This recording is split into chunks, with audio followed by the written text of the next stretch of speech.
कोल्हापूर दक्षिण विधानसभा मतदारसंघातून जाणाऱ्या प्रमुख जिल्हा मार्गाच्या काँक्रिटीकरण डांबरीकरणासह रुंदीकरणासाठी आमदार अमल महाडिक यांनी केंद्रीय रस्ते वाहतूक मंत्री नितीन गडकरी यांच्याकडे 83 कोटी रुपये निधीची मागणी केली। त्याबाबतचं पत्र त्यांनी नागपूर येथे गडकरी यांना दिलं। राष्ट्रीय रस्ते निधी 3 व 4 अंतर्गत हा निधी मिळावा असा प्रस्ताव महाडिक यांनी सादर केला।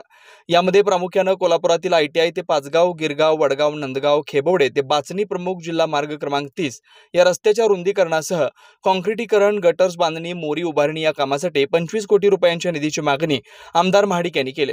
त्याचबरोबर कात्यानी मंदिर दऱ्याचे वडगाव ते सिद्धनेरीला जाणारा प्रमुख जिल्हा मार्ग क्रमांक 36 या रस्त्याच्या रुंदीकरणासह डांबरीकरण काँक्रिटीकरणासाठी 15 कोटी रुपयांच्या निधीची मागणी करण्यात आली।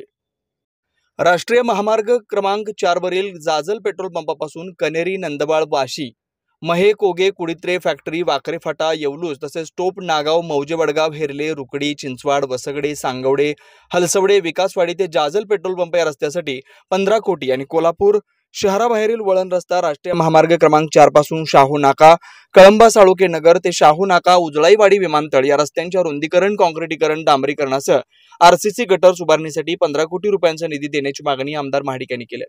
याशिवाय जाजल पेट्रोल पंपापासून कनेरी, गिरगाव, नंदवाळ, वाशी, महे, कोगे, वाकरी फाटा, खोपिरे, केरली आणि टोप, नागाव, मौजे, वडगाव, हेरले, रुकडी, चिंचवाड, वसगडे, सांगवडे, हलसवडे रस्त्यासाठी 13 कोटी रुपयांचा निधी आमदार महाडिक यांनी मागितला।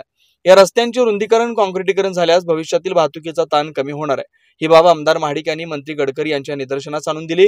या मागण्यांचा सकारात्मक विचार करून निधी उपलब्ध केला जाईल अशी ग्वाही आमदार नितीन गडकरी यांनी दिली। तसेच प्रस्ताव सादर करण्याविषयी संबंधित अधिकाऱ्यांना निर्देश दिलेत।